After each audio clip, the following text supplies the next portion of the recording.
The House has put out their tax bill, and they passed it last week out of committee. So they're ready for their floor debate and floor vote on that.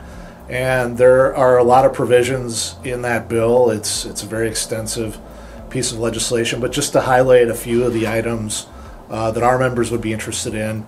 The bill raises $1.2 billion and in increased taxes, but that also doesn't include the gas tax increase that Governor Walz recommended and that is moving in other legislation in the House at the moment. And it also doesn't include the extension of the provider tax, which is a very significant amount of revenue that is set to expire, which the governor recommended and the House concurs on continuing. So there are a lot of different revenue sources at play in the tax area. So this tax bill addresses mostly corporate taxes as well as individual income taxes.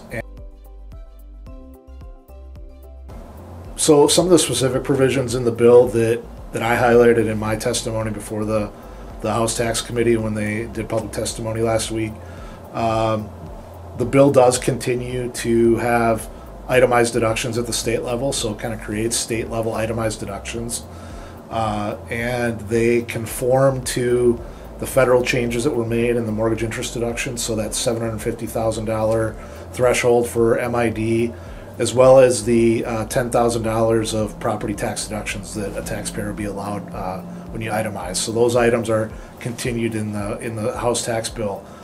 The bill also conforms to the federal standard deduction amount, which is $24,400 for married joint filers. If this bill were to become law, and there's a lot of negotiation that needs to occur between now and that point at the end of session, you'd see very few people itemizing their tax returns in Minnesota.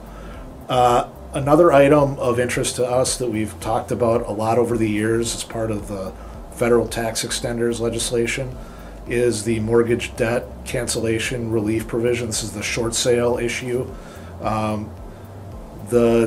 We're out of conformity with the federal government. The federal tax bill extended that provision. The House tax bill matches that item, so it would be retroactive for taxpayers for that tax year 2017, but we're still waiting to see if Congress extends it into the future.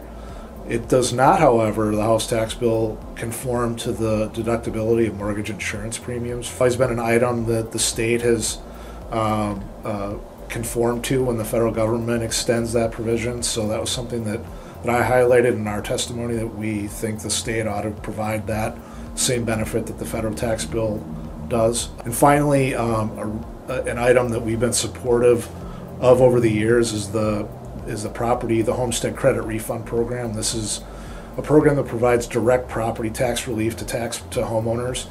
The House bill increases the maximum refund amounts for most of the income brackets that are eligible for that program, as well as expanding the income ranges of households that can access that program. So that's a good thing and really helps with housing affordability.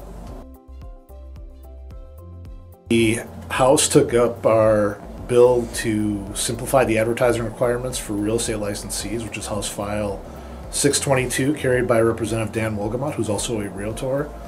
He did a great job on the House floor, and it passed unanimously. So the action will now shift to the Senate. I had a good conversation with our Senate author, Senator Rood, and she's ready to take it up as soon as the legislature returns from their Easter Passover recess. So that bill is in good shape.